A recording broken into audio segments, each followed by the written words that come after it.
Hello, welcome to the first part of our discussion of the evolution of the Western hero. We're going to talk about Heracles and Theseus. In this video, we're going to focus on Heracles. Here we see two sculptures of Heracles and Theseus. Heracles on the left, of course, with his well-known attributes of his great musculature, his club, and his lion-skin cloak, and then Theseus on the right in the act of slaying the Minotaur. A lot of people don't realize that these two are actually cousins. Their divine fathers are brothers, Zeus and Poseidon. This is one of the rare instances when the heroic character is not a bastard son of Zeus, but of Zeus's brother Poseidon. Heracles' real name is Alcaeus. Heracles is a nickname that's given him. It means to the glory of Hera. It was an attempt to placate Hera's anger against him. But Hera can't strike out at Zeus. As we talked about, Zeus is basically a philandering serial rapist. But he's also been elevated to the highest god. She's the demoted goddess. She can't strike out at him directly, so she strikes out at his offspring. And Heracles in particular irritates her because Zeus is always interfering to make sure that Heracles' life is peaceful. Heracles' mortal mother is Alcmene, and his mortal father is Amphitryon. Theseus' mortal mother is Aethra, and his mortal father is Aegeus, the king of Athens. We'll talk more about that in the next video.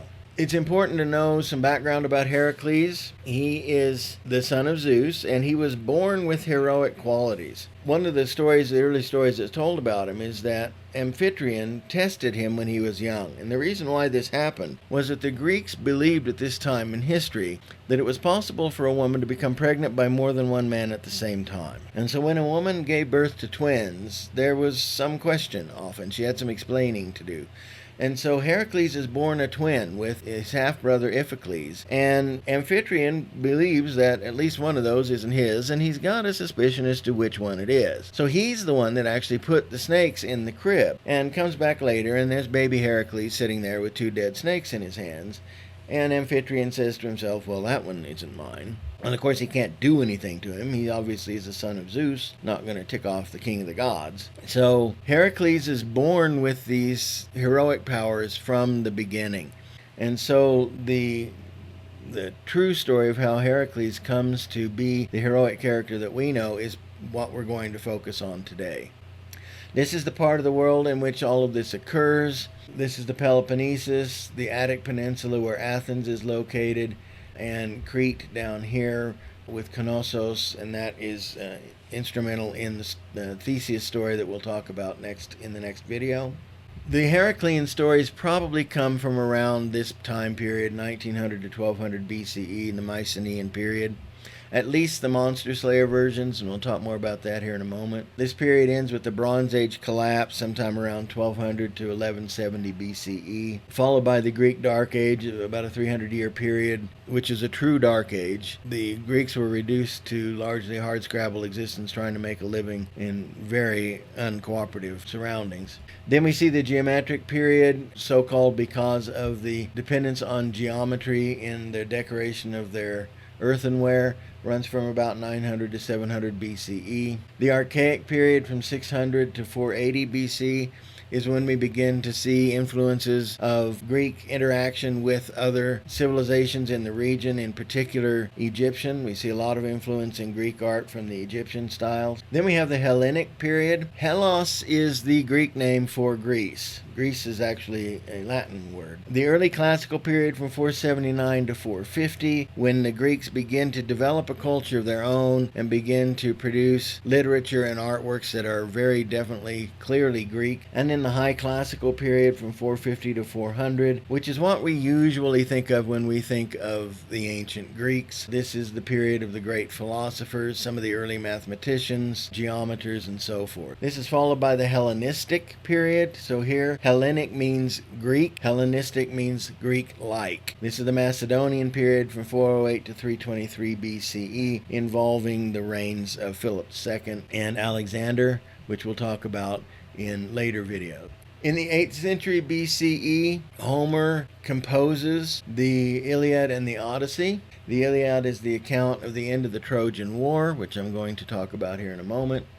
And then the Odyssey is the account of Odysseus' journey home from the war, which I'll touch on as well. So what caused the Trojan War? Well, you ask pretty much anybody, and they will say, well, Helen of Troy and Paris kidnapping her and taking her back to Troy. But that's not really how it happened. There's a whole backstory there. And it is involved in, it's tied up with this idea that the Greeks have had for so much of their ancient history, that they had no agency, that they could not make choices that positively influenced their own destiny. And so the backstory of the Trojan War is the judgment of Paris.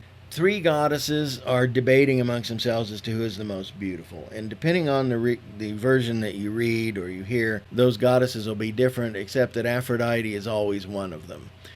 They can't decide amongst themselves. They have heard of this young Paris, the younger son, King Priam, and he is well known as being a good judge of female pulchritude. He is a great admirer of female beauty. They decide that they will have him choose the most beautiful among them. Now, us with our modern sensibilities would advise Paris to run like hell as far as he can at this point. But this is instrumental in understanding this idea of no human agency in the ancient Greek thinking. He can't make that choice for himself.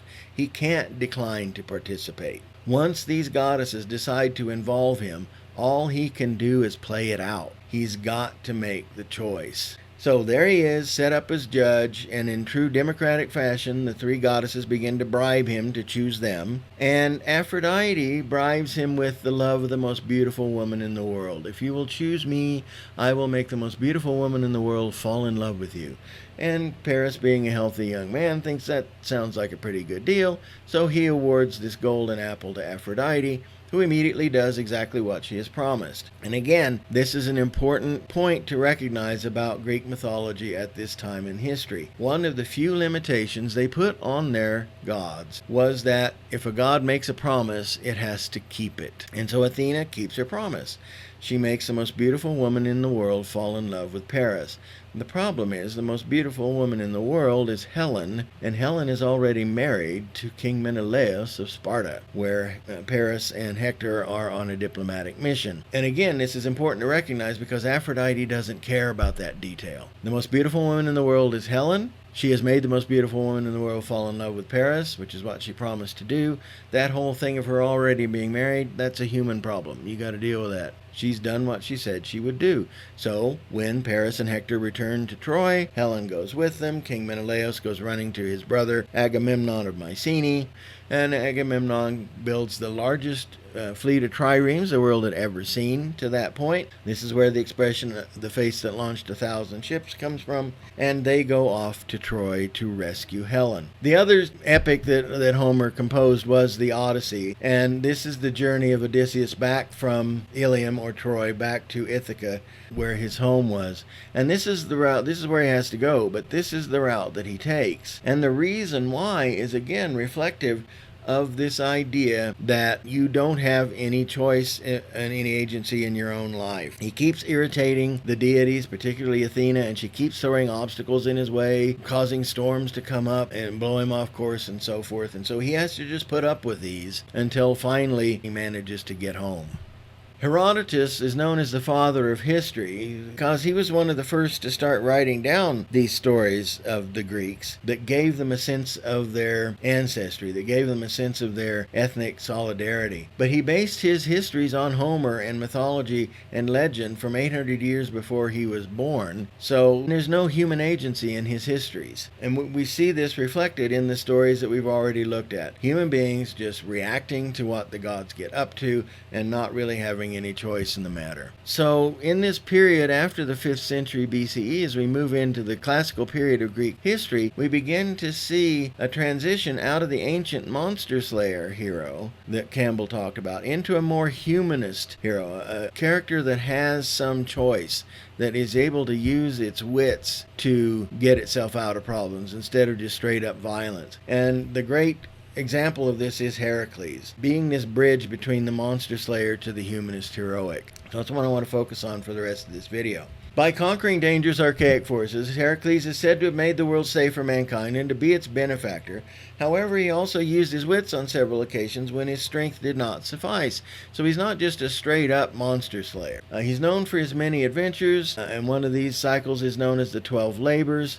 Heracles, as I said, was set upon by Hera. She really hated him, and she really hated the fact that he grew to maturity and married and had a family and was having a pleasant life. And so she caused a madness to come upon him. And in the midst of his madness, he murdered his family and burned down the house. And when he comes out of this madness, he's terribly upset at what he's done. But here again, this is an important thing to recognize about Greek culture at this time in history, in that he's not as upset over the deaths of his wife and children as he is over the fact that he's broken a social norm. In Greek culture in that time in history, it was really heinous to murder members of your own family. And so he goes to an oracle of Apollo to ask what he can do to make this right. And the oracle tells him that he needs to go and serve King Eurystheus of Mycenae and Tiryns for 12 years. And by doing so, he will show his humility, and that will make him eligible for re-entering polite Greek society. And so this is kind of foreshadowing this idea that that will be his purification. So he goes to King Eurystheus, who doesn't want him anywhere near. His reputation precedes him, and Eurystheus, I don't want him hanging around my court. He's got a bad temper. He's going to up and kill somebody. So he hits on this idea of sending him off on these labors. He originally chose 10, in the hopes that, 1, it'll keep him away from court, and 2, maybe one of them will kill him, and then Eurystheus' whole problem is solved. And so he tasks Heracles with with going on these labors. And the first was to slay the Nemean lion, which was impervious to weapons. It was terrorizing the countryside. Nobody could kill it. Heracles is sent off to deal with this. Well, his solution is to strangle it to death with his bare hands, because it is not pervious to weapons. The only thing he can do is play the monster slayer, wander in there, and just get his arms around the thing's neck and strangle it to death. So this is just a straight-up monster slaying. He then skins it and uses the skin as his cloak. And a lot of people often ask, well, if it was impervious to weapons, how could he skin it? He used one of its own claws, those that it was actually pervious to. The next was to slay the 9-headed Lernaean Hydra, which we all know, of course, you chop off one head and 2 grow in its place. A straight-up monster slayer would have just waited in there, chopping away until he was surrounded by millions of heads and was ultimately defeated. Heracles recognizes that if he burns the stumps as the heads are chopped off, 2 more can't grow, and eventually he whittles it down to the 1 prime head and chops that off, and the thing is destroyed. Now this particular one is disqualified because he had help from his nephew Aeolus, who would run in and cauterize the stumps. And so this is one of them that got disqualified. He also collects some of the blood of the Hydra in a little vial, which he uses to dip his arrows in, which is instrumental in his other labors and also is an issue for him in his later life. He's then set out to capture the golden hind of Artemis, and we know from our previous adventures into mythology that irritating Artemis is not a wise thing to do. We saw what happened to poor Actaeon. He does end up shooting it in order to be able to capture it, which really irritates her. But once she confronts him, he explains why he's doing what he's doing, and she forgives him and heals the hind, and he then carries it back to Eurystheus to prove that he has accomplished the mission. This is the point at which Eurystheus gets really nervous. He has a huge earthenware pot made and half buried in the grounds of his palace there, and whenever anybody tells him Heracles is coming back, he jumps in there and pulls the lid over his head. He's then sent off to capture the Erymanthian boar, a huge boar terrorizing the countryside. Again, he's not tasked to kill it, and so he doesn't slay it. He simply captures it, brings it back, terrorizes the king with it, and lets it go. So both of these are humanist tasks. He does not slay the animal. There's no need to slay the animal as a monster slayer would have done. And he follows the orders that he's given: capture and release. He's then sent to clean the Augean stables, which he does in a single day. These poor horses have been standing in their own physical waste for decades, up to their poor knees, and the king thinks, well, this is going to take him a while. But Heracles, instead of waiting in there with a shovel and mucking out the stables for months or years, realizes that there is a stream that flows nearby, and so he redirects the stream and sluices it through the stables, and thereby cleans out the stables in a single day, and the king disqualifies this one as having been too easy. Sends him off to slay the Stymphalian birds, this huge flock of birds disrupting the countryside. He can't approach them by foot because they are in a region that is full of quicksand. So again, his solution is an intelligent one. He uses a horn or clackers, depending on the version that you read, to frighten them into the air and then shoots them down with his arrows. So he is slaying monsters here, but he's using his wits to do it. A straight up monster slayer would have just waded in there up to his neck in quicksand and been stuck. He then has to capture the Cretan bull, which we'll talk more about in the next video when I talk about Theseus. And he finally captures it, brings it back, shows it to the king, who releases it. Stealing the mares of Diomedes. These are eating horses. He steals them, brings them to the king. They get loose and they wander around, but he does not slay them. So again, both of these are humanist chores. He obtains the girdle of Hippolyta, queen of the Amazons, and there are several versions of this story. In one, he simply goes to her, explains to her why he needs it, and she gives it to him.